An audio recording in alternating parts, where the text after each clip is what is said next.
देश भर में इस समय भीषण गर्मी पड़ रही है। कई राज्यों में तापमान 45 डिग्री के पार जा चुका है और लोग बेसब्री से मॉनसून का इंतजार कर रहे हैं।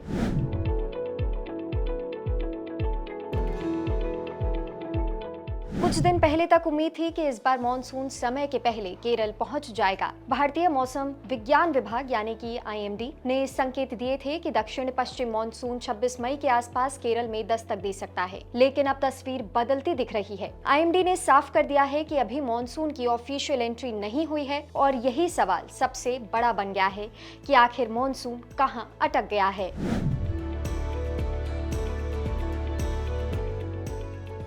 सिर्फ बारिश होना मतलब मॉनसून नहीं होता। बहुत से लोग सोचते हैं कि अगर तेज बारिश शुरू हो गई है तो मॉनसून आ गया, लेकिन असल में मॉनसून की ऑफिशियल घोषणा केवल बारिश देखकर नहीं की जाती। इसके पीछे कई टेक्निकल कंडीशंस होती हैं। IMD हवाओं की दिशा, समुद्र से आने वाली नमी, बादलों का पैटर्न, क्लाउड डेप्थ और OLR यानी कि आउटगोइंग लॉन्ग वेव रेडिएशन जैसे कई पैरामीटर्स को ट्रैक करता है। इस समय केरल और आसपास के इलाकों में बारिश जरूर हो रही है, लेकिन मौसम वैज्ञानिकों के मुताबिक मॉनसून सिस्टम अभी पूरी तरह मैच्योर नहीं हुआ है। यानी जो बारिश दिख रही है वो अभी प्री मॉनसून एक्टिविटी मानी जा रही है, ऑफिशियल मॉनसून ऑनसेट नहीं।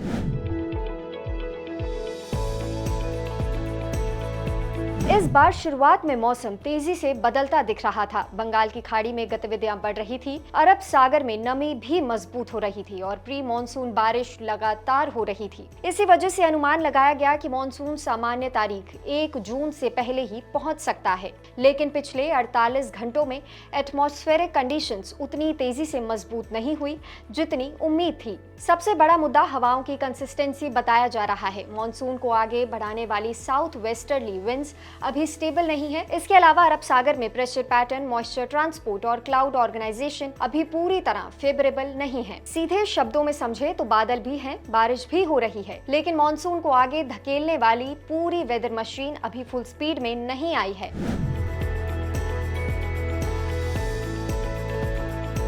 अभी ऐसा कहना जल्दबाजी होगी। IMD के मुताबिक अभी ऑनसेट विंडो खुली हुई है और अगले कुछ दिनों में स्थितियां तेजी से बदल सकती हैं। मौसम विभाग लगातार निगरानी कर रहा है, यानी अभी ऑफिशियली ये नहीं कहा जा सकता है कि मॉनसून लेट हो गया है। दरअसल मॉनसून का सिस्टम काफी डायनामिक होता है। कई बार सिर्फ 2 से 3 दिनों में हवाएं मजबूत हो जाती हैं और मॉनसून तेजी से आगे बढ़ जाता है।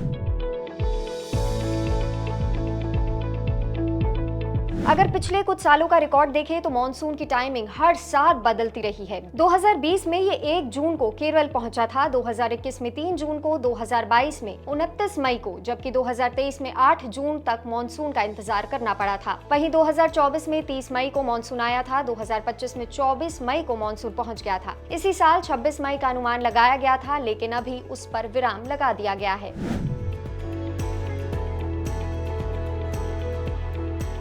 इस बार मौसम वैज्ञानिक पैसिफिक ओशन और इंडियन ओशन दोनों की कंडीशंस पर नजर रख रहे हैं। अभी न्यूट्रल से वीक ला नीना जैसी स्थिति बताई जा रही है। इसके साथ अरेबियन सी वार्मिंग और रीजनल सर्कुलेशन वेरिएबिलिटी भी मौसम की चाल पर असर डाल रही है। यानी समुद्र का तापमान, हवाओं की दिशा और ग्लोबल वेदर सिस्टम मिलकर मॉनसून की चाल तय कर रहे हैं। अगर इनमें थोड़ा सा भी इम्बैलेंस आता है तो मॉनसून की स्पीड धीमी पड़ सकती है।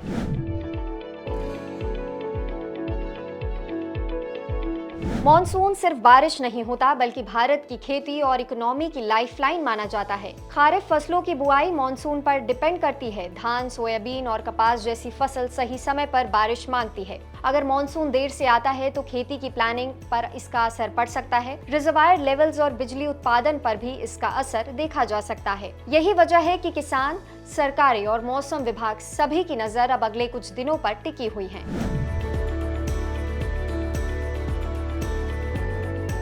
IMD के मुताबिक अगर अरब सागर में हवाएं मजबूत होती हैं और क्लाउड पैटर्न बेहतर होता है तो मॉनसून जल्द ही केरल पहुंच सकता है। अगले कुछ दिन बेहद जरूरी माने जा रहे हैं। अभी स्थिति ये है कि बारिश और बादल दोनों मजबूत हैं, लेकिन ऑफिशियल मॉनसून वाली कंडीशंस अभी पूरी तरह तैयार नहीं हुई है। इसीलिए पूरा देश अब इसी सवाल का जवाब ढूंढ रहा है कि आखिर मॉनसून अगले कुछ दिनों में केरल पहुंचेगा या इंतजार और लंबा करना पड़ सकता है। ऐसे ही अपडेट्स के लिए देखते रहें जी बिजनेस।